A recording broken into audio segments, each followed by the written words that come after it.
मोल के बारे में नहीं जानोगे तो मोलरता मोलरता सही से निकाल नहीं पाओगे ना। तो इसलिए आप लोग पहले आप लोग जानिए मोल क्या होता है। मोल क्या होता है?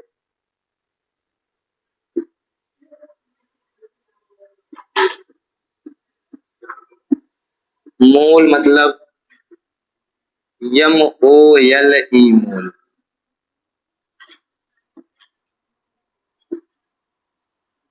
मोल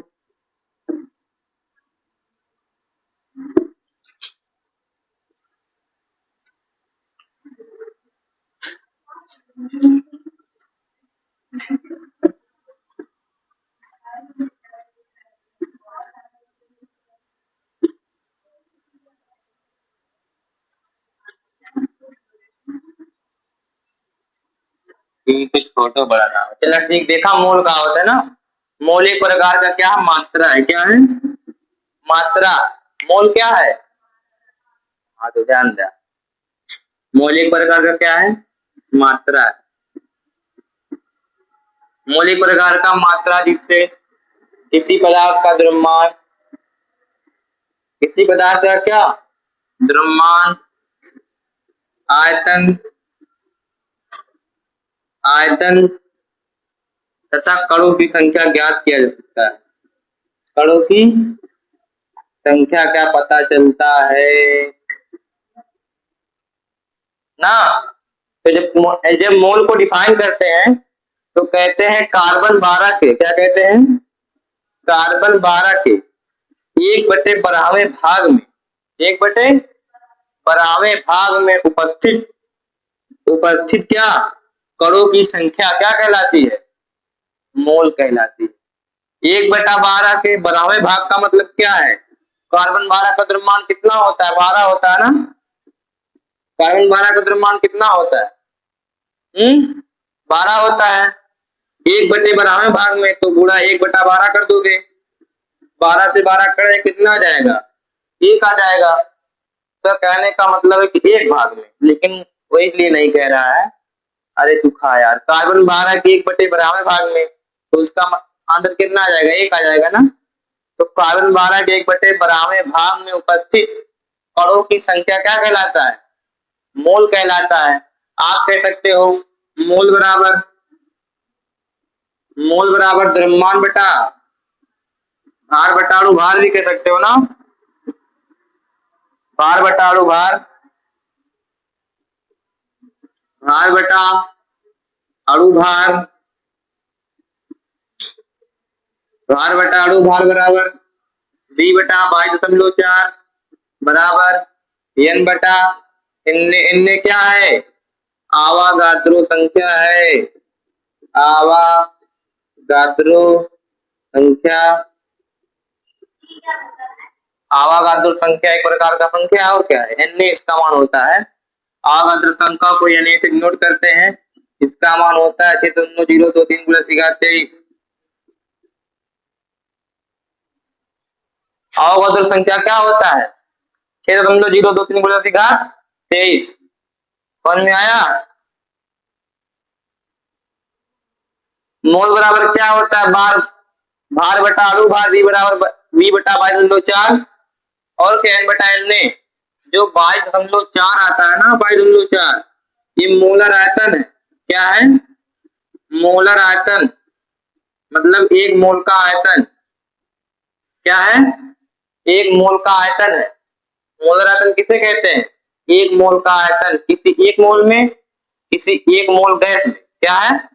किसी एक मोल गैस में। ये जो V/22.4 होता है, ये फार्मूला हमेशा गैस के लिए लगता है, गैस के लिए लगता है और सबके लिए लगेगा। ये सब जो है ना N/N और भार बटा अणु भार, ये सब के लिए लगता है। तो आप कभी मोल का परिभाषा देखेंगे, कहेंगे किसी परमाणु के अणु के यौगिक के भार बटा अणु भार के अनुपात को मोल कहते हैं। या तो कहीं कह देगा कार्बन 12 के 1/12 भाग में उपस्थित कणों की संख्या क्या कह देते हैं? मोल कह देते हैं। तो मोल क्लियर हो गया क्या होता है? 22.4 कहाँ से आया है? मोलर आयतन होता है, एक मोल का आयतन। जब गैस को जो गैस का जब निकाला गया ना, तो किसी एक गैस को जो लैब में देखा गया, एक गैस को, एक गैस लिया गया ना, इसके 1 मोल को लिया गया, जैसे 1 मोल का मतलब हाइड्रोजन H2N2, ये सब का है 1 मोल है ना, 1 मोल। तो 1 मोल का जब आयतन देखा गया तो उतना ही प्राप्त हुआ, बाई 4 4 क्या हुआ प्राप्त हुआ। ठीक है, अगर यहाँ अगर भी लीटर में, किसमें है लीटर में, तो बाई 4 लिखा जाएगा। यदि V ml में है तो नीचे क्या होगा 22/4 हो जाएगा। ठीक है, मोल पर सिलेबस में मोल मोलरता में यूज होगा, मोलल में यूज होगा, मोलल से यूज होगा, लेकिन मोल को जो है नहीं लिखा गया था। मोल के बारे में बताने के लिए वो क्यों नहीं लिखा गया था, क्योंकि आप लोगों ने क्लास 9, 10, 11 में मोल के बारे में अच्छे से पढ़ा होगा, इसीलिए। तो आप लोगों ने नहीं पढ़ा था कि पढ़ा था अच्छे से? तो आज बताओ, मोल क्लियर हो गया। मोल एक प्रकार का क्या है, मात्रा है, जिससे किसी पदार्थ का द्रव्यमान, आयतन और कणों की संख्या को ज्ञात किया जा सकता है। ज्ञात कर सकते हो ना, भार का भी ज्ञात कर सकते हो, आयतन की भी ज्ञात कर सकते हो, कणों की संख्या का भी ज्ञात कर सकते हो ना। तो आप लोग एक बार मुझे ज्ञात करके दिखाओ। नई स्लाइड पे चलते हैं, अभी बात लिख लेना, ठीक है। देखो, समझ लीजिए कि मोल बराबर मोल, किसी पदार्थ का मोल 2 मोल दे दिया। कितना दे दिया गया हम 2 मोल ना। किसी पदार्थ का एग्जाम्पल थोड़ा देख लेते हैं ना। जैसे देखो, H2O का कितना है 2 मोल है, H2O का 2 मोल है। अब मैं बोलूं कि इसका भार बताओ तो क्या होगा, बताओ भार। 2 मोल दे दिया, भार पूछा है, तो मोल बराबर होता है भार बटा अणु भार, भार बटा अणु भार होता है। मोल का मान दे दिया गया है 2, अणु भार कितना होगा 2 + 16, कितना हो गया 18। इसका मॉलिक्यूलर वेट 16 होता है, हाइड्रोजन कितना होता है 1 होता है, 2 हाइड्रोजन तो कितना हो गया 2 हो गया, तो इसका मॉलिक्यूलर वेट कितना हो गया 18 हो गया। तो 18 दूना 36, तो भार कितना आ गया 36 ग्राम आ गया। समझ में आया? अब यही दे दे, आपसे कहते H2 का जो है 1 मोल है, H2 का 1 मोल है, कितना है 1 मोल। V बराबर क्या होगा, आयतन पूछ ले, क्या पूछ ले आयतन पूछ ले। तो आपको पता है मोल बराबर होता है H2 क्या प्रकार का गैस है ना, तो मोल बराबर V बटा 22/4 यूज कर सकते हैं, क्योंकि ये गैस के लिए ही यूज होता है। ये क्या है गैस है। तो मोल का मान कितना दे दिया 1, V बटा 22/4, V का मान कितना आ गया 22/4, 22/4 आ गया, क्या लीटर।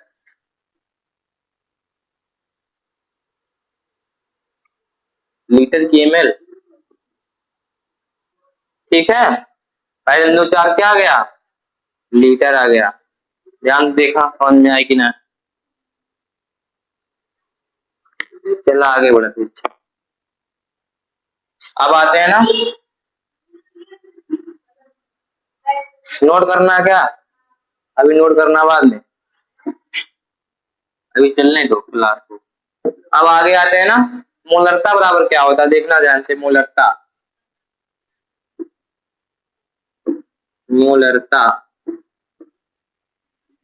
सांद्रता के पद में ना, अब आपको आएगा मोलरता क्या होता है।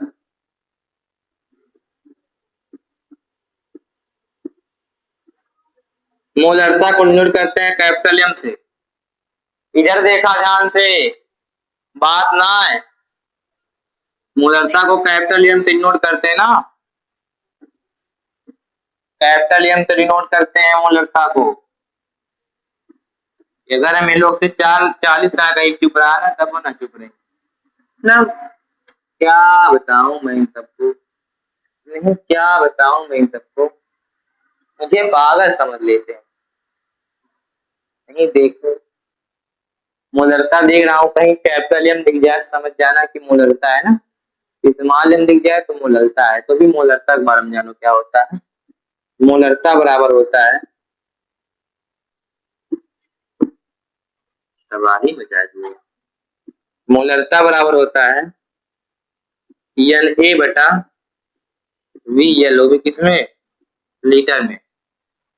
एम क्या है, मोलरता, एन ए क्या है, विलेय का मोल। ये लोग हमारा मजा लेते हैं धीरे धीरे, पता नहीं क्या है, समझना पावते ही मतलब अकेले क्यों धीरे धीरे मुस्किया लेते हैं ना, कि जान नहीं पावे। देखा, एन ए बराबर क्या होता है, विलेय का मोल। एन ए क्या है, विलेय का मोल है। और वीएल क्या है, विलयन का आयतन।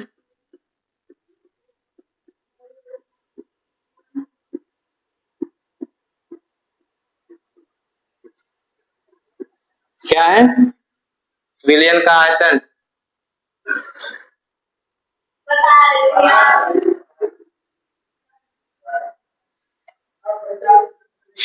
विलेय का मोल बटा विलयन का आयतन ना।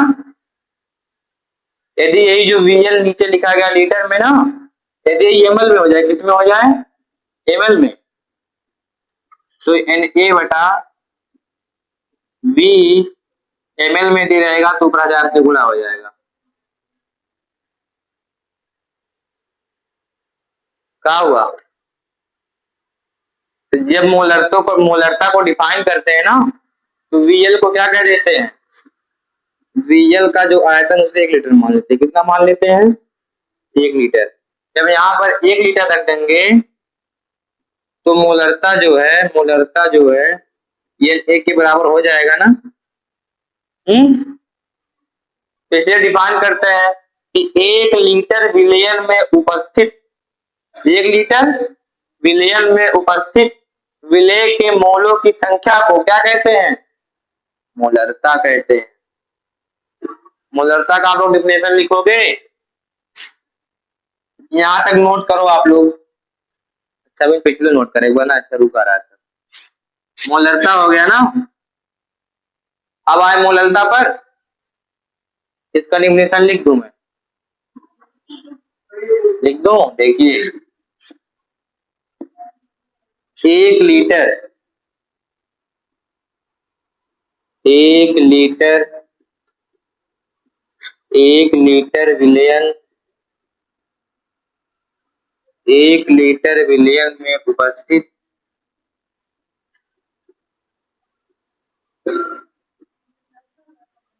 1 लीटर विलयन में उपस्थित विलेय के मोलों की संख्या को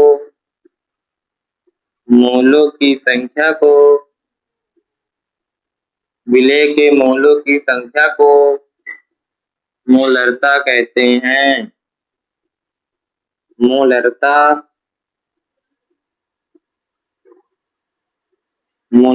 कहते हैं। 1 लीटर विलयन में उपस्थित विलेय के मोलों की संख्या को मोलरता कहते हैं।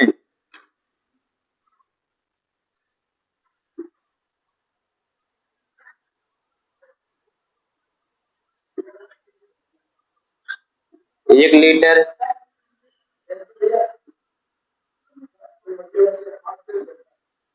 ला 1 लीटर विलयन में उपस्थित विलेय की मोलों की संख्या क्या कहते हैं, मोलरता कहते हैं। समझ में आ गया। विलयन का आयतन कितना हो, 1 लीटर हो, तो मोलरता मोल विलेय के मोल के बराबर हो जाता है ना। यदि विलयन का आयतन 1 लीटर हो तो मोलरता विलेय के मोल के बराबर हो जाता है ना। तो मोलरता में कोई प्रॉब्लम,